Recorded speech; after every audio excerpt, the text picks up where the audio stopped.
Salut à toi, nous sommes Marie et Julien, experts comptables et moralistes, banquiers d'affaires et surtout investisseurs. Nous te souhaitons la bienvenue dans ce nouvel épisode de Kick le Boom Dream, un podcast où on parle d'investissement, de finances personnelles et d'entrepreneuriat en détente et dans la bonne humeur, avec un objectif, te permettre de nous suivre dans la quête de sortir de la rat race et de prendre ton destin en main. Grâce à nos expériences pro et à notre vie d'investisseur, nous te donnons les conseils qui nous ont permis d'avancer dans la construction d'un patrimoine immobilier et financier, principalement cryptoactif. Chaque semaine, nous abordons un sujet en le vulgarisant au maximum pour qu'il soit le plus intéressant. Nous recevons un invité par mois avec un parcours inspirant et une expertise différente sur de nouveaux sujets. Si tu apprécies notre podcast, je t'invite à t'abonner sur ta plateforme d'écoute, à nous laisser une note 5 étoiles et à partager cet épisode et ce podcast à 2 personnes de ton entourage pour nous aider à le faire grandir. Je te laisse tout de suite avec l'épisode et je te souhaite une très bonne journée. Bonjour à tous, bienvenue dans ce nouvel épisode. Bonjour à tous. On est content de vous retrouver en ce lundi matin, pour les plus assidus. Et... Nous, on est dimanche soir. Du coup, on n'a pas la vibe du lundi matin, heureusement. Non, heureusement, épisode un peu particulier, je pense. Enfin, particulier non, mais qui peut être utile parce que nous, on y est un peu dedans. On a quelques retours d'expérience à vous donner. Donc, j'espère que ça pourra vous aider. On commence avec les boom anecdotes. Ouais. Bah déjà, rappelons pour ceux qui l'ont pas encore fait de mettre 5 étoiles sur les plateformes. C'était un truc qu'on voulait rappeler, mais parce qu'en fait, ça nous aide au niveau de l'algorithme et du référencement. Donc, n'hésitez pas sur votre plateforme à nous mettre 5 étoiles. Tout à fait. Et je parle surtout aux abonnés, parce qu'en fait, vous êtes énormément vous abonner. Franchement, c'est génial. On voit que le podcast a de l'engouement et ça nous fait vraiment plaisir. Et c'est simplement que si vous prenez le temps de vous abonner, prenez en même temps les quelques secondes de plus pour mettre vraiment les 5 étoiles, parce qu'on a un décalage. Je pense qu'il y a un abonné sur 4 ou un abonné sur 5 qui nous met les 5 étoiles. Donc si vous pensez à tous le faire, ça serait génial, parce que vraiment ça nous aiderait, comme le dit Marie juste avant, au référencement. Et en plus, encore une fois, quand on a des invités, etc., lui, le premier truc qu'il regarde pour savoir si un podcast marche un peu, c'est le nombre de 5 étoiles. Et forcément, si on en a pas énormément, ça donne l'impression que le podcast est tout petit, alors qu'en fait c'est pas vraiment la réalité, quoi. Punaise, sacré boom anecdote. À l'heure où on vous tourne cet épisode, dimanche soir, le 20 octobre, cette semaine, il y a eu le projet de loi de finances 2025 qui est sorti. Et ce qui est sûr, c'est que ça fait un peu grincer des dents. Alors bon, il y a toujours des annonces farfelues. Après, dans la réalité, il y a des choses qui sont pas adoptées ou d'autres trucs qui sont adoptés. Et surtout, il y a des précisions. Donc c'est vrai que cette semaine, j'ai entendu plein de gens dire ouais, on quitte la France. Moi-même, je l'ai dit au moins 5 fois cette semaine. J'en ai parlé à tout le monde. Ouais, chaque année c'est comme ça. Il y a des choses où on savait que ça allait être retoqué. Ça fait des années que c'est dans les clous. Donc voilà. D'ailleurs, ministre de l'économie et des finances. Je me rappelle plus comment il s'appelle, c'est Armand quelque chose. Ouais, j'ai plus son nom non plus.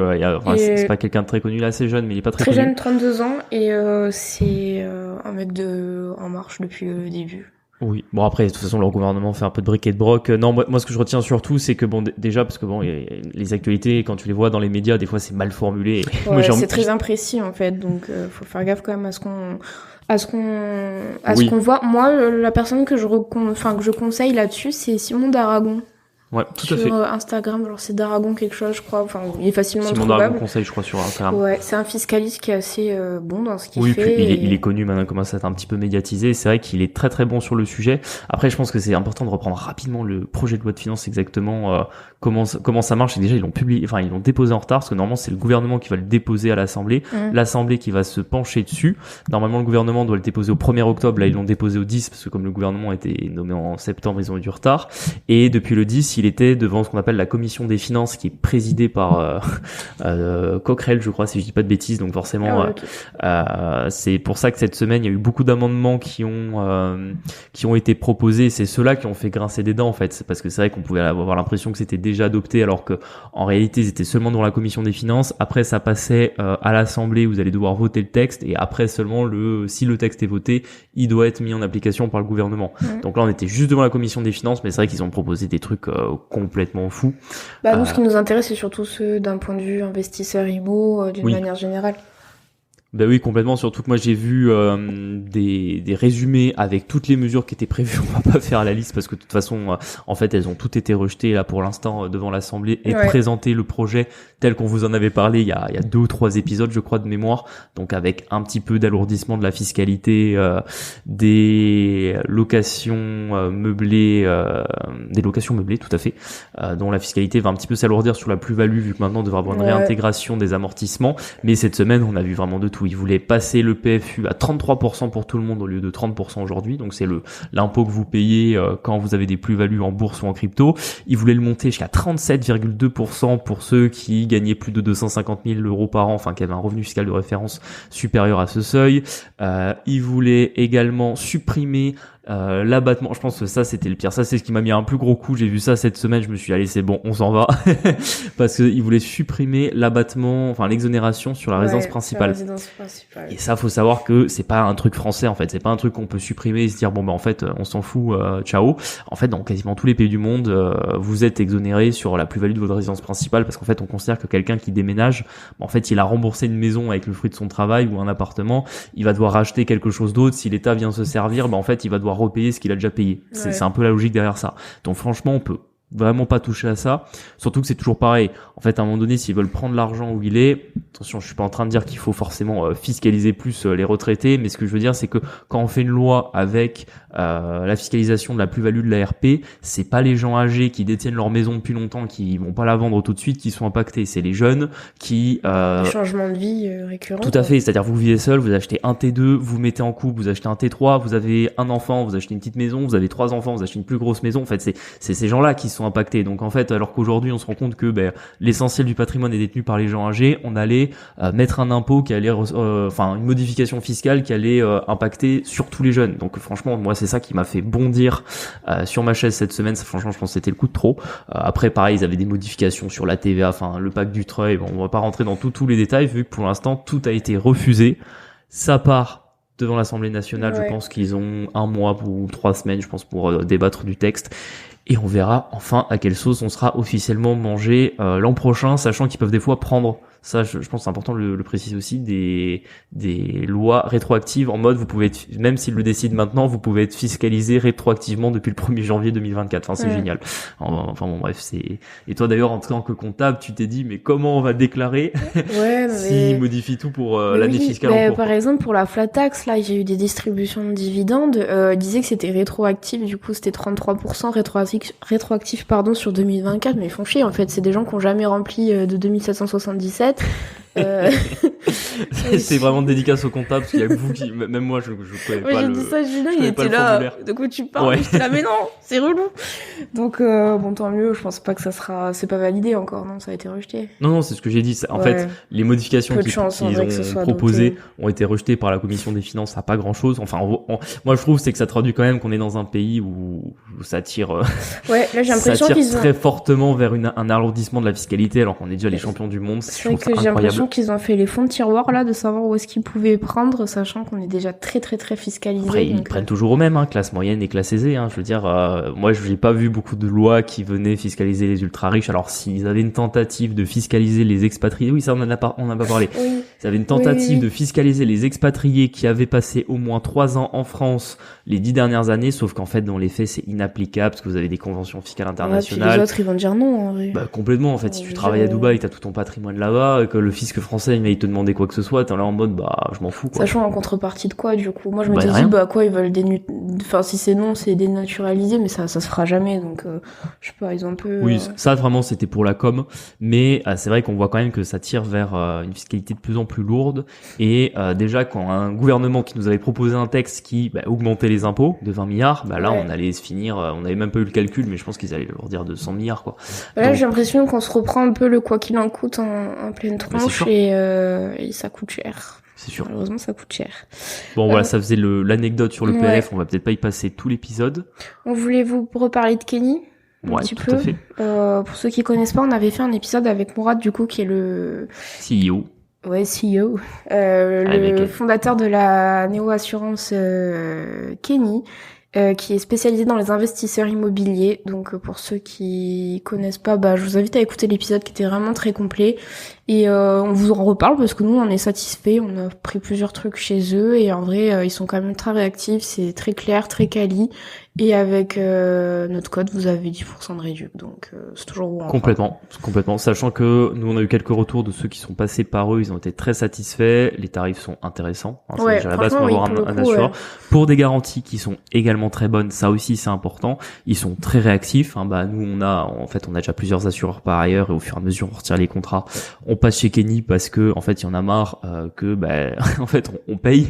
C'est pas une blague. On paye des cotisations tous les mois et des Parlons-en, la dernière en date, on a eu un local commercial qui s'est fait forcer, on a déposé plainte, on aimerait être pris en charge pour le rideau parce que en théorie on est couvert là-dessus, notre preneur il peut pas ouvrir et en fait on n'a pas de réponse de l'assurance. Donc là ce qu'on va faire c'est qu'on va le remplacer nous-mêmes, on va avancer les frais. On va batailler avec l'assureur parce qu'on sait pas s'ils vont nous rembourser. Ouais, en fait, il y a des chances qu'ils nous remboursent pas et en fait, il y en a marre de ce genre de choses. Ouais, c'est ça. C'est exactement ce que j'étais en train de dire, c'est qu'en plus, on se retrouve des fois avec des contrats où normalement, pour savoir si vous êtes remboursé, vous regardez votre contrat et en fait, je paye des cotisations pour certains de nos biens où en fait, j'ai pas le contrat, je galère à l'avoir et du coup, je sais même pas si on est bien couvert ou pas, je peux même pas comparer, quoi. Donc, franchement, il y en a marre et justement, des solutions comme Kenny qui sont 100% en ligne où vous avez votre espace en ligne, vous avez quelqu'un qui vous rappelle dans la journée s'il y a un problème ou quoi. Enfin, franchement, je pense que quand on commence à être comme nous, à plus vouloir perdre de temps, c'est quand même la base d'avoir un bon partenaire, y compris pour l'assurance. Tu voulais faire une annonce ? Ouais, je voulais faire une annonce pour le podcast parce que au fur et à mesure qu'on a des invités, on en cherche aussi des nouveaux et en fait on a eu l'idée.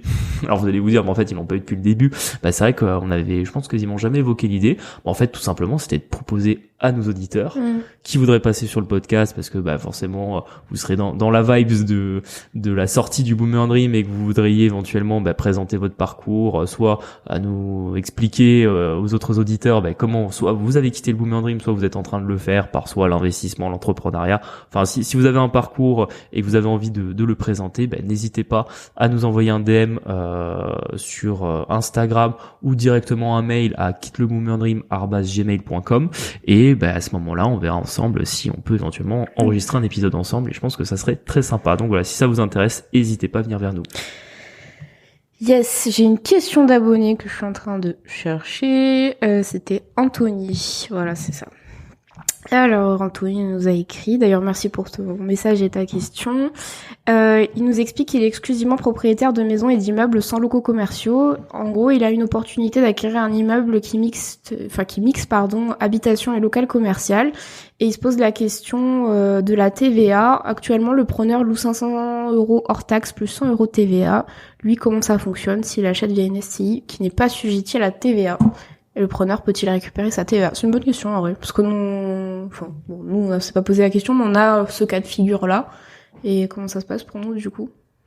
C'est vrai que c'est une question intéressante parce que des problématiques de TVA comme ça peut vous arriver au bout d'un moment donné, sachant que les activités de location dans tous les cas sont par principe non assujetties à la TVA mais peuvent l'être si vous décidez de l'appliquer. En général, c'est pas intéressant sauf si vous êtes dans le neuf ou dans la très grosse rénovation parce qu'à ce moment-là, ça veut dire que vous avez pu déduire vous allez pouvoir récupérer la TVA sur les travaux, sur le coût de la construction en facturant vos loyers en TVA pendant au moins 15 ans. Là, je parle sous le contrôle du comptable et je crois que c'est bien ça. Ouais, c'est ça. Donc, effectivement, quand vous achetez de l'ancien qui a déjà été rénové ou qui est déjà construit depuis longtemps, ça a en principe pas d'intérêt de s'assujettir à la TVA parce qu'en réalité, dans votre SCI, vous allez avoir très peu vous pouvez toujours faire des frais, mais je veux dire, par rapport à une vraie boîte, vous allez pas avoir énormément de frais, vous allez pouvoir récupérer la TVA. Ouais. Ça va surtout vous coûter des déclarations, donc des frais de comptabilité qui vont être plus élevés parce que c'est votre comptable qui va devoir faire les déclarations de TVA. Donc, dans le cadre de la question qu'on a eue, moi je conseillerais plutôt à ce moment-là rester en hors taxe et au final pour le preneur ça change pas grand-chose parce qu'en fait le hors taxe il est le même qui paye la TVA ou pas, donc là c'est simplement qu'il paye pas de TVA mais il la récupérera pas non plus sur le loyer. Donc je pense que dans ce cas-là c'est mieux. Et après si vraiment il y a pas le choix parce que des fois ça peut conditionner une opération et si vraiment c'est une bonne affaire tant pis, vaut mieux s'assujettir à la TVA. À ce moment-là de bien voir avec le comptable que seulement le local commercial soit assujetti à la TVA et pas à l'intégralité de la SCI et pas les autres appartements non plus. Auquel cas, je conseillerais même de faire une nouvelle SCI pour cet immeuble-là Comme ça, entre guillemets, on bloque un peu les éventuels problèmes qu'il peut y avoir sur le paiement de la TVA, parce que c'est toujours des questions qui sont compliquées. En fait, il y a pas vraiment de texte qui vient expressément le préciser. En général, plutôt dans le BOFIP, donc au bulletin officiel des finances publiques, vous allez avoir ce genre de réponse. Mais c'est vrai que par principe, normalement, un bien immobilier, d'un point de vue fiscal, c'est un établissement. Donc en fait, dans une seule société, vous pouvez avoir plusieurs établissements qui vont eux-mêmes être assujettis ou non à la TVA. Donc c'est pour ça que dans une même société, vous pouvez avoir un appartement assujetti, un autre appartement non assujetti, un local commercial non assujetti, et on peut normalement mélanger tout. Mais c'est vrai que les comptables, les premiers, ils aiment pas trop faire ça, parce qu'on n'est jamais à l'abri d'avoir un petit souci avec le fisc plus tard. Ouais, puis il y a un coef de déduction qui s'applique automatiquement sur la déductible. En vrai, ça vaut pas le coup, comme tu dis. Si vous devez en avoir un qui est soumis à TVA, mettez-le dans une société à part. Et là, en l'occurrence, il peut pas parce que c'est un immeuble. Mais... Oui, mais si le bien s'y prête, je veux dire, sinon, mettez tout en non assujetti. Là, le preneur, il perd rien. Au final, il garde sa trésor et voilà. Par exemple, pour vraiment expliquer dans quel cas c'est intéressant de s'assujettir à la TVA, on achète un terrain, on décide de construire un giga immeuble de bureau de 1000 mètres carrés. Là, on le fait dans une SCI et on assujettit 100% de la SCI à la TVA parce qu'on va avoir que des preneurs professionnels qui vont pouvoir récupérer la TVA. Et dans ce cas-là, c'est le seul cas où c'est intéressant. C'est ça. La question est bien répondue. La question est vite répondue. On voulait vous remercier pour votre soutien sur notre podcast. Le nombre d'écoutes et vos retours positifs nous permettent aujourd'hui de vous proposer une collaboration avec Jérôme Rubin du Bien Rentable que vous avez déjà entendu sur ce podcast. Le Bien Rentable, qu'est-ce que c'est ? On nous pose souvent la question de comment trouver un bien rentable. Pas mille solutions, soit vous le cherchez vous-même et cela peut prendre un certain temps, soit vous faites appel à un spécialiste comme Jérôme en tant que chasseur immobilier. Avoir recours à Jérôme vous permet de trouver un bien rentable autour de 10% de rentabilité partout en France. Il vous trouve le bien, il vous chiffre le projet et vous accompagne tout au long de l'opération. Trouver son premier bien peut être stressant et source de nombreuses complications. Passer par Jérôme, c'est un gage de sérénité pour trouver son premier bien et réussir son opération immobilière dans les meilleures conditions. Jérôme est multi-investisseur aguerri et a déjà accompagné une centaine de clients dans l'acquisition d'un bien rentable. Si tu veux dès maintenant trouver un bien rentable, je t'invite à suivre le lien dans la description et à réserver un créneau pour ton appel gratuit. On repart du coup sur le sujet de la délégation. Grand sujet parce que on n'est vraiment pas les rois de la délégation pour plein de raisons, mais on se soigne au fur et à mesure, je pense. Ouais. On essaye en tout cas. Pas le choix surtout. Et on va vous donner un petit peu notre point de vue sur la délégation. Je pense que ça peut évoluer, mais d'une manière générale, je pense que ce sera plus ou moins ce qu'on en pense. Pourquoi est-ce qu'on pourrait déléguer ? Non. En fait, c'est intéressant de parler de délégation parce que bon, vous l'aviez compris un petit peu dans d'autres épisodes où on vous avait décrit un peu nos péripéties de l'année, mais c'est vrai que d'un point de vue de nos investissements, c'est pas une très bonne année. Alors rien de catastrophique, mais on a eu pas mal de soucis. Et souvent, quand les gens nous demandent, enfin nos amis, notre famille nous demandent comment, qu'est-ce qui se passe, expliquez-nous, etc., et qu'on explique tous nos problèmes, le grand remède miracle qu'on nous donne à chaque fois, c'est mais pourquoi vous déléguez pas ? Ouais.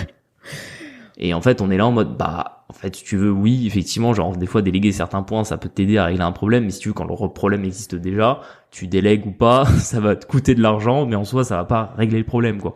Après, ça dépend quand même lesquels, mais c'est vrai que dans notre cas, ça a été vrai.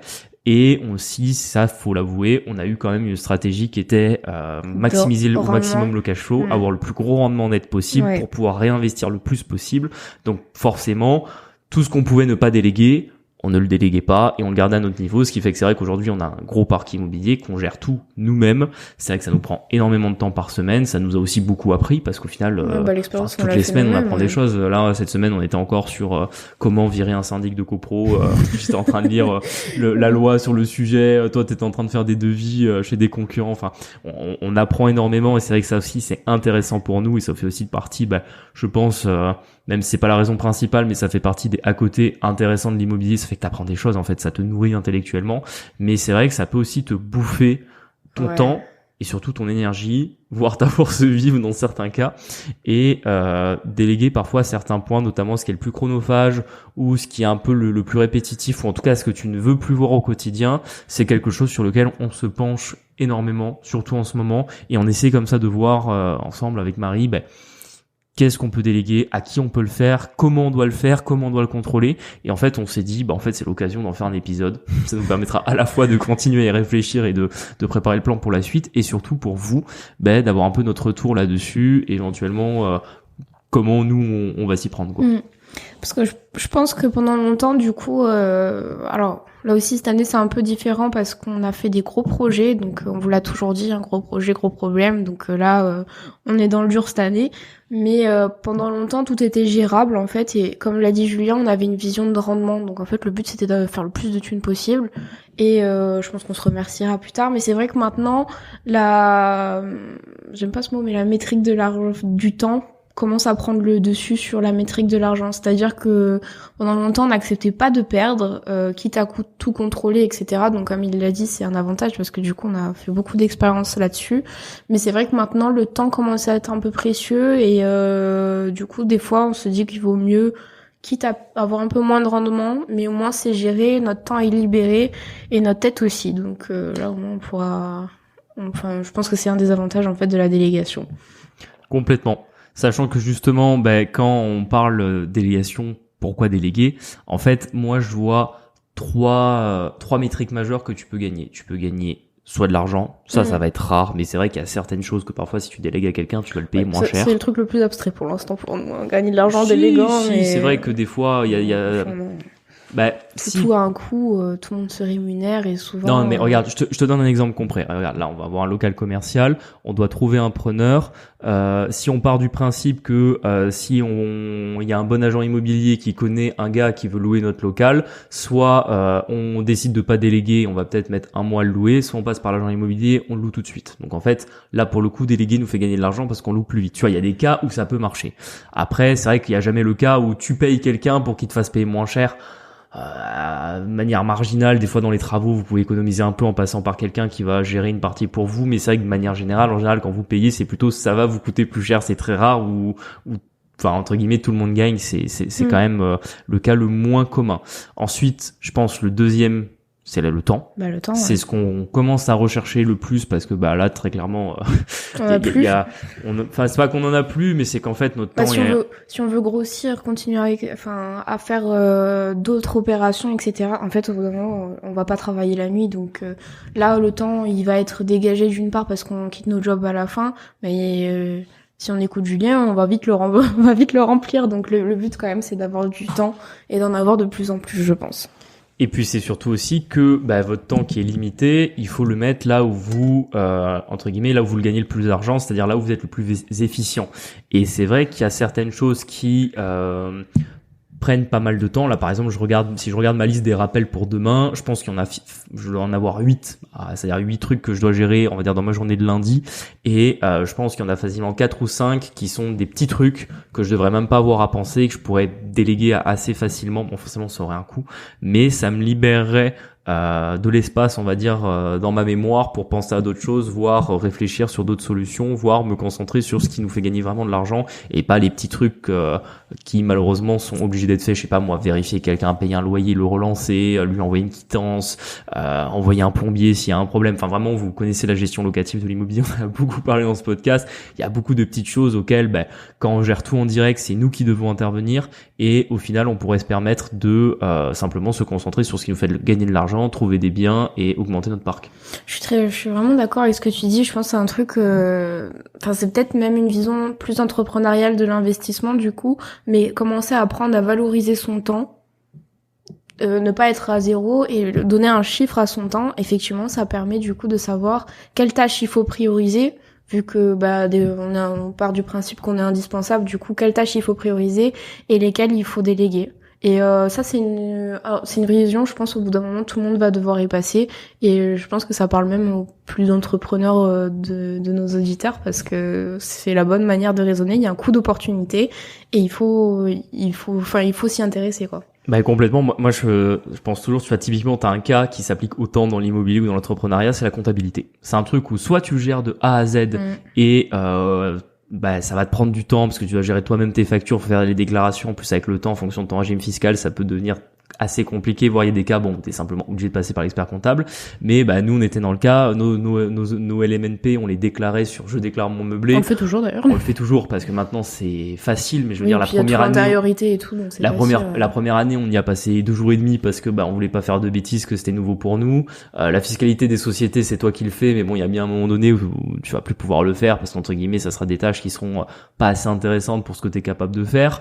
Néanmoins, c'est quand même quelque chose qu'on doit contrôler, tu vois. Ça on le reverra un peu plus tard dans les limites. C'est pas parce que vous déléguez quelque chose que derrière vous avez plus besoin de vous en préoccuper, vous êtes là en mode bah non, comptable il gère, j'ai pas besoin de le regarder. J'en reparlerai un peu plus tard dans l'épisode, mais en plus quand moi je sais comment ça se passe en cabinet, soit vous êtes très ami avec l'expert comptable, soit ça se passe pas très bien.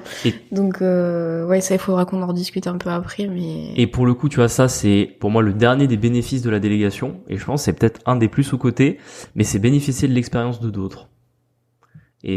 Ah oui, que quelqu'un a déjà eu le cas Exactement. Que je dois faire, ouais. Et tu vois un exemple tout bête, mais on va parler de déclaration préalable de travaux.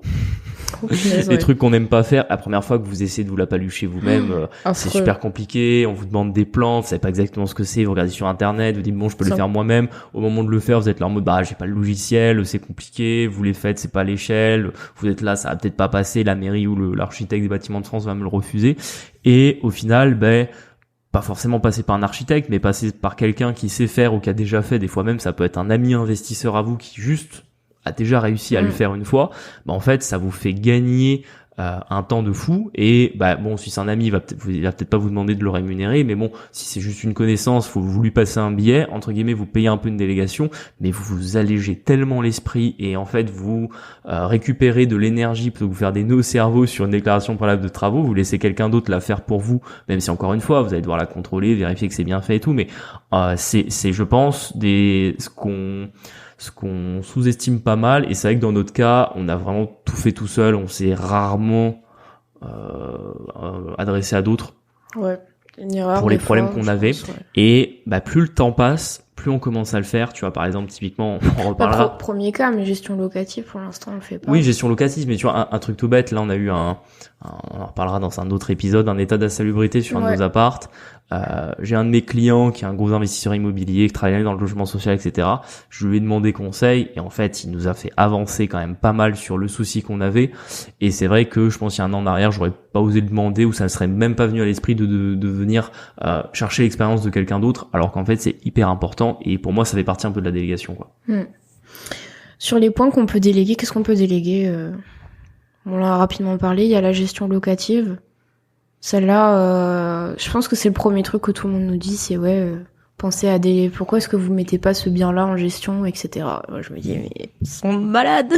Ouais, en fait, je le ferai si c'est Timothée Moreau qu'on avait reçu qui le fait plutôt bien, je pense, parce que lui, il gère plus en direct. Faut le faire en interne. C'est ça, c'est qu'en fait, il a un auto-entrepreneur qui le fait pour lui. Et je pense que c'est la bonne manière parce qu'avec les agences, ça marche pas, en fait. Enfin, à moins que vous en ayez vraiment un de bien. Je vois bien, je connais quelqu'un, sa copine, elle est gestionnaire, franchement, elle est payée au SMIC, elle a pas envie. Enfin, clairement, de ce que j'ai vu, si le bien il est pas loué, ils s'en fichent, ils en ont rien à faire. C'est pas leur problème si le loyer tombe pas. Eux, ils se rémunèrent d'ailleurs quoi qu'il arrive sur vos loyers. Et moi, tu vois, ça c'est déjà un truc où rien que le mode de rémunération, ça va pas. C'est vrai que quand t'as pas d'obligation de résultat, déjà, c'est qu'il y a un problème. C'est un petit problème, ouais. Mais tu vois, c'est intéressant parce qu'en fait, tout est pas à jeter. En fait, faut bien comprendre que c'est quelque chose qui est très chronophage. Donc, ça veut dire que si tu payes quelqu'un pour le faire, pour que toi tu n'aies pas à le faire, ça veut dire qu'entre guillemets, ce temps-là vaut moins que ce que tu es capable de faire, donc entre guillemets, ce temps-là vaut pas grand-chose, donc la personne qui va le faire, elle sera pas payée beaucoup. Si elle est pas payée beaucoup, c'est difficile d'avoir de la qualité.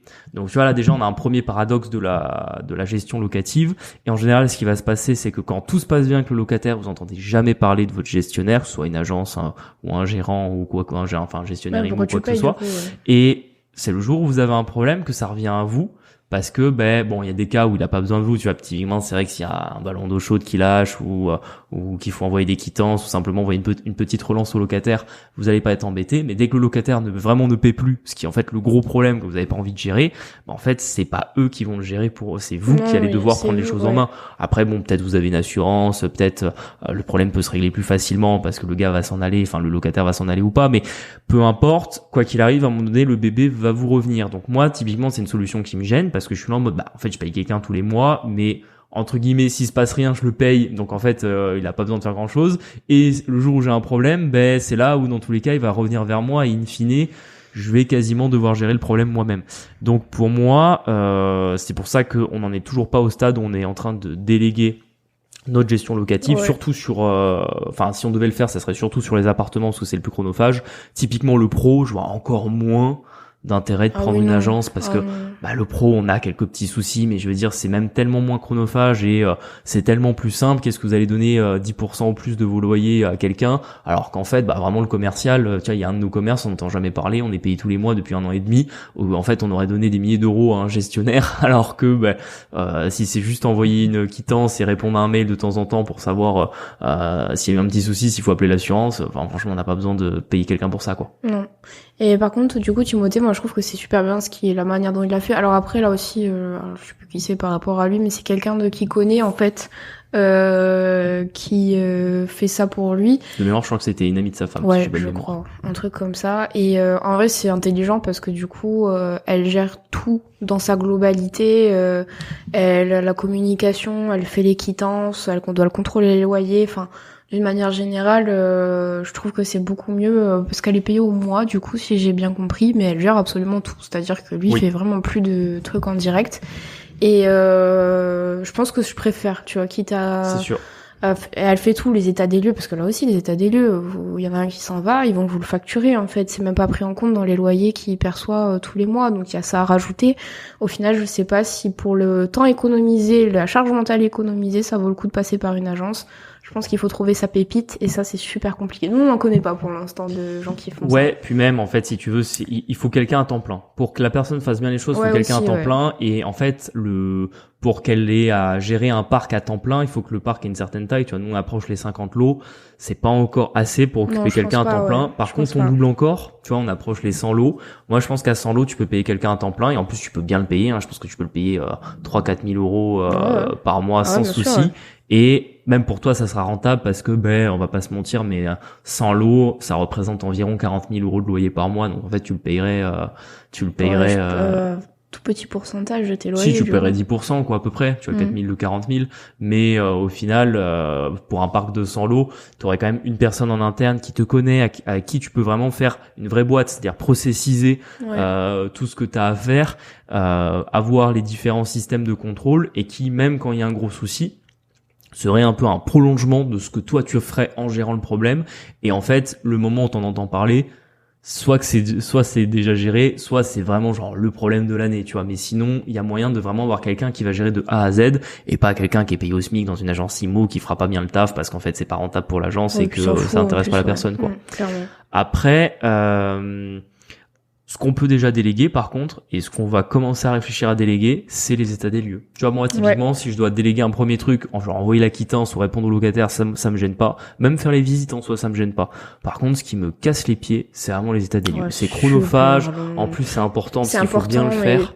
Ouais, c'est ça, c'est que c'est important. Et d'un côté, quand t'es sur le moment, t'es là, que ça se finisse, quoi. Donc, franchement, les états des lieux, sachant qu'on a un bien qui est à 500 km qui va être mis en location, on peut pas faire, oui, là, ça sera ingérable pour le coup, en plus. Là, vous en avez déjà parlé, c'est les 9 appartements qui sont à 500 bandes de chez nous. Là, pour le coup, il y a une agence qui va gérer.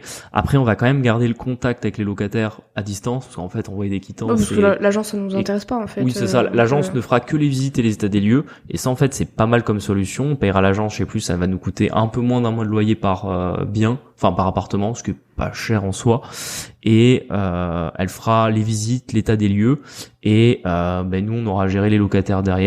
Sachant que si derrière c'est juste genre faire passer un jardinier une fois par an et puis même nous des fois on ira quand même pour vérifier si tout va bien sur le bien, on sait qu'on va pouvoir prendre le reste et s'il y a un problème, l'agence qui est intervenue pour l'état des lieux pourra réintervenir. Donc ça sera une solution pas mal de délégation partielle de la gestion. On garde un peu la main dessus parce que c'est vite des gros problèmes. Un poste qu'on a toujours délégué, plus ou moins, c'est les travaux. Parce qu'on n'est pas du tout du métier et si vous êtes dedans, je pense que vous avez une sacrée carte d'avance par rapport à nous. Pour moi, c'est tellement important les travaux que... Alors attention, on fait jamais, on fait toujours à des prix, c'est-à-dire... on essaie de se rendre compte du travail qui va être fait par rapport au prix proposé. Il y a toujours une réflexion par rapport à ça, mais c'est vrai que nous, on sait pas faire de plomberie, on sait pas faire des lecs, à part le petit truc, genre poser un lustre ou coller des lamettes de BVZ, voilà, ça c'est des trucs faciles qu'on sait faire. Sinon, on a toujours délégué les travaux Et ça peut vite être embêtant si ça avance. Enfin, si vous êtes coincé dedans, vous vous embourbez dedans, c'est vrai que ça peut être vite pénible et surtout coûter plus cher à la fin. Donc, Ouais. Et en plus, c'est marrant, mais plus le temps avance, plus quand j'entends des investisseurs qui ont fait des grands chantiers eux-mêmes, à la fin ils disent je ne le referai pas. Et ça me dégoûte en fait. Ouais, c'est ça. C'est qu'après tu te dis ok, ils ont gagné de l'argent, mais j'ai déjà remarqué que en général les entrepreneurs qui ont fait les travaux eux-mêmes, souvent c'est des chantiers qui ont pris genre 1 an, tu vois. Et on sous-estime souvent les loyers perdus qui vont ne pas être encaissés pendant que tu fais tes travaux toi-même, sauf qu'en fait t'es pas du métier, tu tâtonnes, il faut que t'apprennes, t'as pas les bons outils, enfin bon, alors que tu fais venir tes équipes de travaux, ça va peut-être te coûter 20-30% plus cher sur tes travaux pour la main d'œuvre, mais au moins tu sais que ça sera fait en temps et en heure, et bon, il y a quand même toujours du boulot, faut vérifier que les travaux sont bien faits, choisir l'entreprise, faire les devis, négocier le devis, ça reste du boulot, ça veut pas dire qu'il y a rien à faire, mais laisser chacun son métier, c'est quand même je pense le plus important. Je pense que c'est fatigant quand t'as déjà en plus un job à temps plein, si en plus tu dois monter le soir, faire les trucs. Non. Déléguer ça, si vraiment vous n'êtes pas du métier, déléguez-le. Et par contre, il y a aussi l'étape ultime de la délégation des travaux qui est le clé en main. Nous, on l'a testé cette année. On en reparlera plus en détail dans un autre épisode parce qu'en fait, c'est toujours pas fini, mais c'est notre grosse opération à 500 bornes des 9 appartements. Ça devait être fini fin juillet. Je m'étais dit au plus tard pour septembre. Là, sincèrement, on est fin octobre, c'est toujours pas fini. Je considère que la délégation clé en main, ça a pas marché, c'était pas une bonne idée, ça a pas marché. On a pas mal de regrets dessus. On perd pas mal d'oseille. C'est pas une mauvaise opération, mais tu vois, typiquement, je me rends compte que les travaux, ok, tu délègues. Tu peux même prendre un architecte d'intérieur. En fait, tu peux prendre beaucoup de choses sur les travaux, mais il faut que ce soit toi qui reste le maître du projet et que t'es pas du contrôle. C'est ça, et que t'es pas quelqu'un qui soit censé le faire pour toi parce que malheureusement, même si tu le payes bien, et dans notre cas il est très bien payé, ça a pas suffi pour qu'il fasse un taf à la hauteur de ce que nous on aurait fait si on l'avait géré. Nous, il est bien payé, il est connu aussi. Enfin, on vous en reparlera, je pense, de toute manière. Mais quand ça sera fini et qu'on aura pris du recul et qu'on aura un peu redescendu en pression. Mais pour nous, voilà, ça, typiquement, non. On refera pas. Je pense qu'il y a d'autres manières de mieux placer ses sous. Donc voilà. Complètement. Et puis, on reparlera plus loin parce que si à un moment donné ce que vous déléguez pas, c'est là où vous avez le plus de plus-value.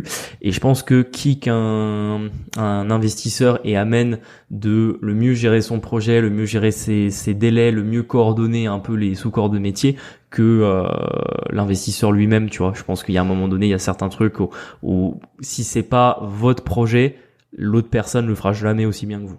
Autant poser une douche, poser une baignoire, refaire les legs d'un appart, je connais plein d'artisans qui le feraient 10 fois mieux que moi, mais être capable de gérer un projet, de presser tout le monde sur les délais, de faire le lien entre la mairie, le chantier, Enedis, tout le tralala, ça, il n'y a pas mieux que l'investisseur lui-même qui encaisse la plus-value et les loyers à la fin qui est capable de le faire. Parce que là, actuellement, on a quand même un maître d'œuvre qui s'occupe de plus grand-chose et c'est Julien qui refait un contrôle derrière et je pense que en ce moment, il faudrait qu'on calcule le temps que tu passes sur ce truc-là.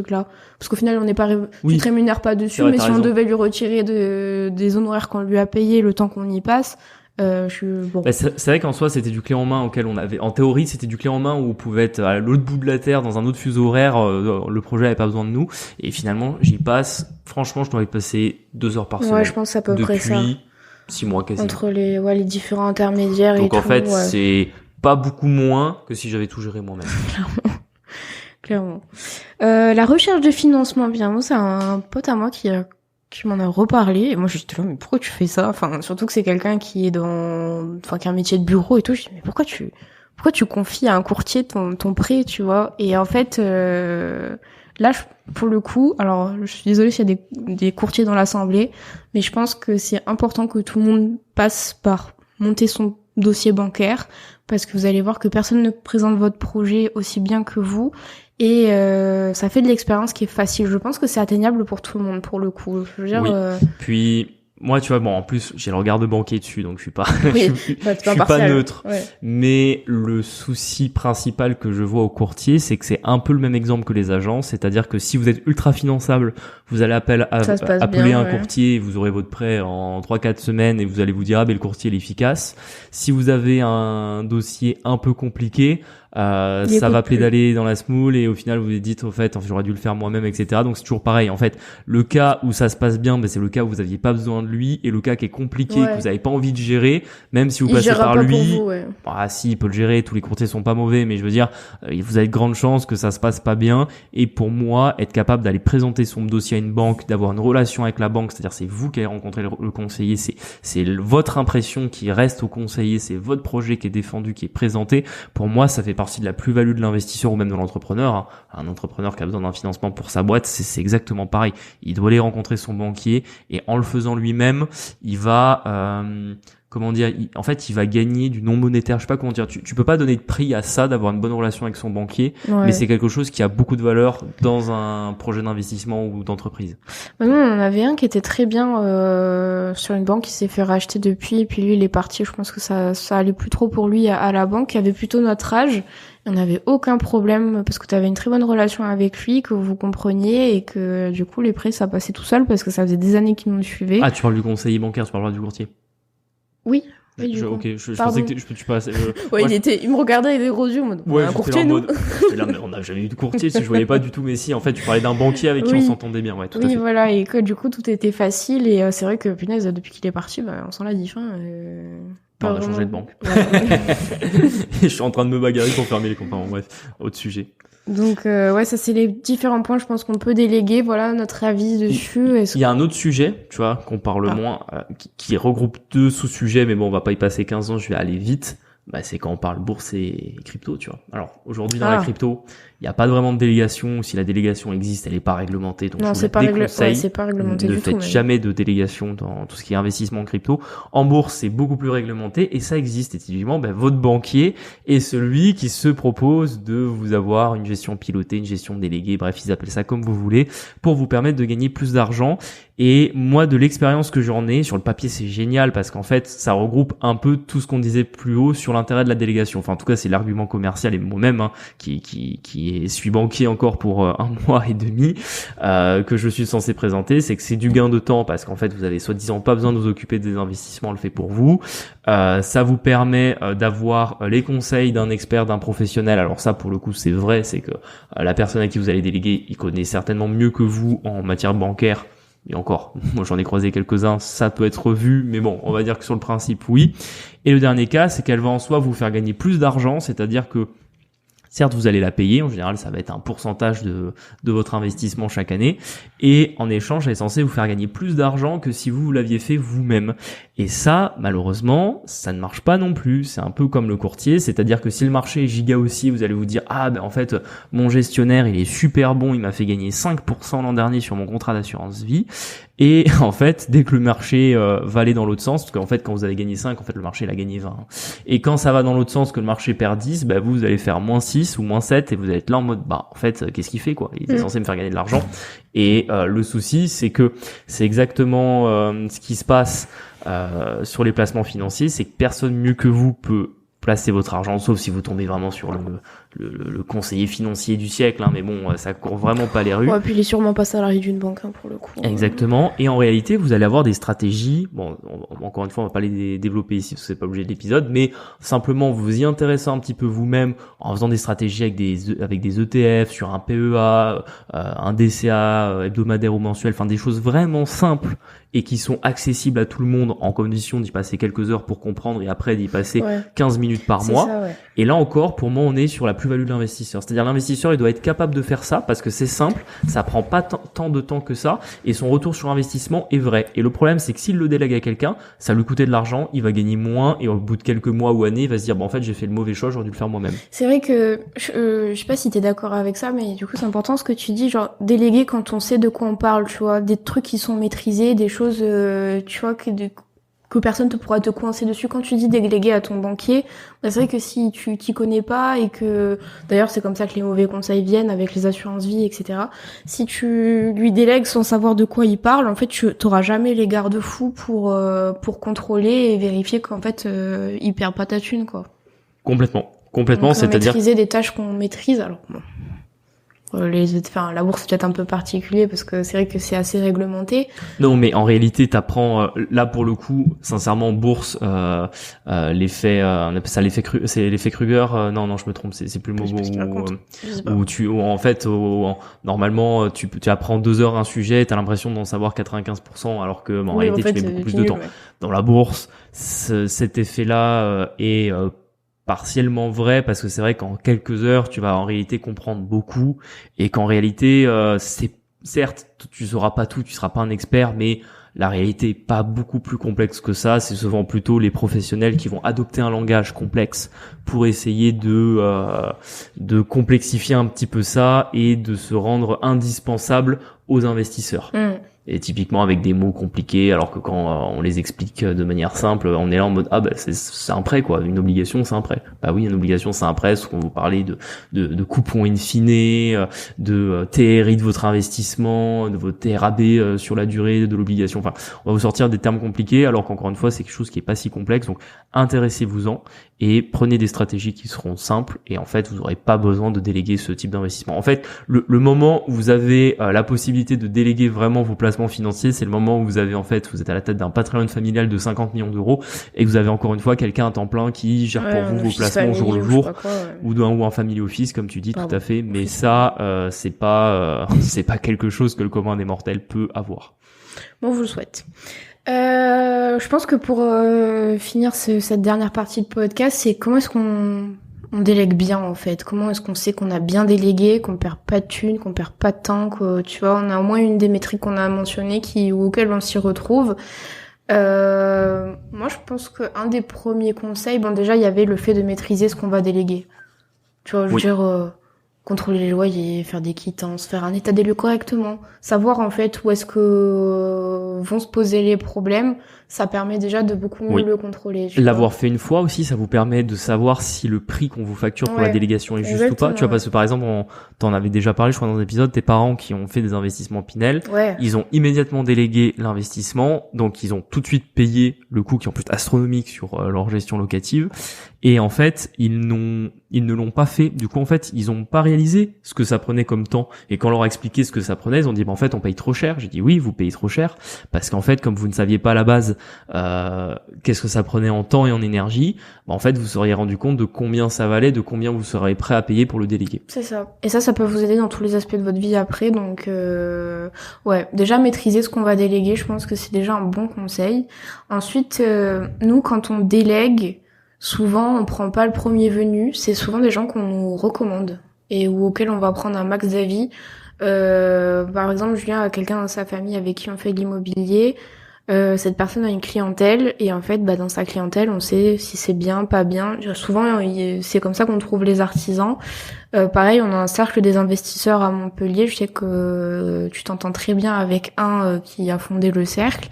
En fait, tu nous envoies des gens, on sait que c'est carré, c'est testé, approuvé. On a des agents immo qui savent aussi comment fonctionne, etc. Et du coup, y a jamais une mauvaise surprise. Par exemple, cette semaine, on a un pote qui, je pense, ça fait 1 an et demi qu'ils sont sur leur projet là d'immeuble en train de rénover. Bon, problème de toiture, grosse fuite, tout ça, ça fait déjà 3 mois que ça dure. Ils avaient pas de couvreur, donc ils en ont pris un comme ça. Nous, on avait personne à leur recommander dans leur coin, on connaît pas trop. Ouais, ils investissent pas dans le même coin que nous. Et en fait, le mec vient pas. Ça fait plusieurs semaines, il vient pas. Il nous dit comment je fais? Nous on est là. En fait, nous on n'arrive jamais à ce genre de. Alors peut-être ça va arriver. On n'arrive jamais à ce genre de manque de communication où tu vois où vraiment le mec déjà a fait des trous dans la soupe. Mais c'est vrai qu'on n'a pas des problèmes avec un partenaire ou en mode c'est compliqué à reprendre le même exemple pour nous, mais je vois ce que tu veux exprimer. Tu vois ce que je veux dire, c'est qu'en fait comme c'est quelqu'un qui est envoyé par quelqu'un d'autre où il y a toujours une recommandation, si à un moment donné on a un problème, on aura toujours un tiers qui fera médiation qu'on connaît d'eux en fait. Parce que là le mec répondait pas, ils avaient lâché un acompte, ils étaient là mon acompte, je sais pas. Il a fait à part passer par les procédures normales. Donc voilà. Donc ça déjà, je pense, basez-vous sur des recommandations et tout ce qui est réputation, tout simplement. Des fois ça peut arriver. Alors nous aussi, des fois ça nous arrive. Genre, on est séché, on sait pas. Oui, non, mais ce que je veux dire, c'est qu'on finit sur un métier très précis. Par exemple, là, il y a pas très longtemps, on a eu besoin d'un ferronnier, tu vois, genre, ça, pour le coup, c'est pas des trucs qui courent les rues. En général, vous en parlez même dans des cercles, même dans votre réseau d'investisseurs, des fois, personne n'a eu affaire à un ferronnier. Là, du coup, vous reprenez rapidement, un peu, vous regardez sur Internet, vous revenez un peu vous n'êtes pas envoyé par quelqu'un, mais simplement, vous avez regardé en ligne et vous regardez les avis Google. C'est important. Si la personne, elle est bien notée, c'est qu'en général, il bosse bien, surtout quand il a beaucoup de notes, parce que c'est quand même des choses qui sont importantes, ou alors quand c'est des boîtes plus grosses, vous avez TripAdvisor qui fonctionne assez bien. Non, pardon, pas TripAdvisor, ça c'est pour les voyages, j'ai besoin de vacances. Trustpilot, pardon. Ah oui, Trustpilot. Qui sert justement et où tous les avis sont vérifiés, etc. Qui permet de savoir si une boîte marche bien ou pas. Les certifications aussi, c'est important. Tu vois, typiquement quand on parle de la délégation, elle n'est pas déléguer quelque chose à quelqu'un qui a pas les certifications pour le faire.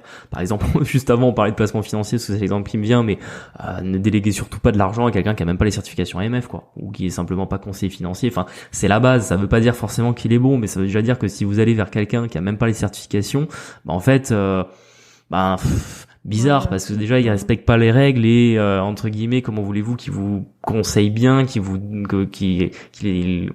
L'expertise, ou tout simplement qu'il gère bien votre investissement si en fait il est même pas certifié, quoi. Donc en plus ça revient sur un conseil qu'on a souvent dit, c'est entretenir le réseau, aller au cercle des investisseurs, parler avec les gens, soyez aimables, les agents IMO, tout ça. Ça aide quand il faut déléguer, au moins vous avez des recos et c'est vraiment mieux que de patauger comme ça à l'aveugle, donc ouais. Pour moi, il faut surtout garder le contrôle de la personne à qui vous allez déléguer. Même s'il est sympa. Hein. Ouais, même s'il est sympa. Parce que nous, ils sont tous sympas, mais... Non, mais comme on dit toujours, la confiance n'exclut pas le contrôle. Prudence est mère de sûreté. Ouais, allez hop, comme ça au moins on fait tous les, tous les proverbes d'affilée, comme ça on est bon. Non, c'est surtout que même si la personne travaille bien, ou vous avez l'impression qu'elle travaille bien, qu'elle vous a été recommandée, que vous entendez bien avec elle, ça n'exclut pas de toujours contrôler ce qu'elle fait. Alors après, c'est à vous de fixer un petit peu le process, par exemple. Julien, il me délègue, mais en fait, il contrôle tout. Là, cette semaine, il dit les taxes foncières. Voilà, déjà, vous avez du contrôle comme ça, ou simplement, par exemple, si on reprend l'état des lieux, vous déléguez l'état des lieux, regardez-le. Quand l'agent immobilier va vous l'envoyer, ça vous prend 5 minutes pour le regarder, vous verrez tout de suite si ça a été bien fait ou si ça n'a pas été bien fait, si ça a été bâclé et que l'agent immobilier vous a mis, que votre appartement, qu'il a mis toutes les cases en dégradé ou j'ai oublié le nom de la case, c'est quand tu mets en gros usage non, il y a neuf usage locatif, et après quand on met que c'est dégradé, je sais plus, il y a un terme, je sais plus. Ouais. Mais voilà, s'il met qu'en gros votre appartement il est pas bon alors qu'en fait il l'est, c'est qu'il a pas bien fait son taf, quoi. Ça c'est des trucs bêtes à vérifier. Si vous avez quelqu'un qui va gérer pour vous le paiement des loyers, les quittances, c'est quand même de regarder le niveau de vos comptes. Ouais, voilà, regardez le niveau de vos comptes au moins une fois par mois, au moins de lui demander le reporting sur tableau Excel à la fin du mois. Enfin, c'est des choses. Qui n'a pas payé, tout simplement, une petite question de merde, mais qui n'a pas payé ce mois-ci et normalement, il y a des noms qui sont censés sortir quand même. Pareil, les travaux, allez sur les chantiers. Ça, si vous avez délégué des travaux, en général, c'est des gros montants. Souvent, les investisseurs le font, mais pour moi, ça me paraît la base que quand vous avez un gros chantier en cours, faut y aller quand même relativement souvent pour venir voir comment ça est fait. Après, des fois, vous pouvez vous permettre de déléguer de manière importante. Par exemple, nous, quand on a posé des gros menuiseries sur un de nos commerces, on s'est pas forcément déplacé, mais j'ai demandé à l'artisan qui m'envoie des photos, des vidéos. Ouais. J'avais tout reçu, on en avait parlé. Finalement, j'y suis allé quelques semaines après. Enfin, j'avais pas forcément besoin d'être sur son dos le jour même, mais voilà, ça n'empêche pas de toujours demander les éléments, d'avoir le maximum de choses qui vont vous rassurer, qui vont venir vous prouver que vous faites le bon choix. Franchement, ouais. Oui. En fait, du coup, le temps que vous économisez, contrôler, ça prend 5 minutes comparé à faire. Donc, c'est là où vous voyez ça valait le coup de vraiment déléguer. Donc, je suis plutôt d'accord. Et en erreur courante, on les a un peu redit tout au long, mais c'est vrai que voilà, ne pas savoir déjà ce qu'on délègue, c'est un problème. Ne pas savoir à qui on délègue ou qu'on connaît pas correctement, c'est un problème. Ne pas avoir fait de process. Ouais. Pour moi, c'est bête, mais quand vous voulez vraiment faire de l'immobilier d'investissement en mode, faut s'acheter au moins un bien par an, à ce moment-là, vous rentrez dans la démarche de devenir un gros investisseur immobilier, parce qu'en réalité, si on prend déjà les investisseurs immobiliers en France, bon, il y en a quelques millions, mais bon, ça représente absolument pas la majorité. Si vous prenez les multipropriétaires, il y en a encore beaucoup moins. Si maintenant vous prenez tous ceux qui ont au-dessus de 10 lots, bah là, je pense que ça doit se compter en quelques dizaines de milliers de personnes, je pense maximum en France. Enfin, je regarde des chiffres, mais je sais pas s'ils existent là-dessus. Bon, bref, on va pas s'éterniser dessus. C'est surtout que à ce moment-là, vous rentrez dans une démarche de vous dire, ok, je fonctionne comme une entreprise, il faut que j'ai des process. Alors ça veut pas dire avoir des trucs super compliqués qui vont prendre du temps, non, c'est pas le but de la délégation, mais ça veut dire d'être capable de se dire, ok, comment je vais déterminer que cette personne travaille bien, ou alors si j'appelle cette personne pour un besoin particulier, comment je veux qu'elle travaille, voici le process qu'elle doit suivre pour bien travailler pour moi. Voilà, pour moi c'est des choses qui sont claires, et nous, ça va être notre cas, quand il y a certains trucs qu'on va déléguer, on va établir des process de vérification et des process à donner à la personne dont on veut comment ça fonctionne. Tu vois, on parlait tout à l'heure à terme d'avoir quelqu'un en interne pour gérer notre parc immo.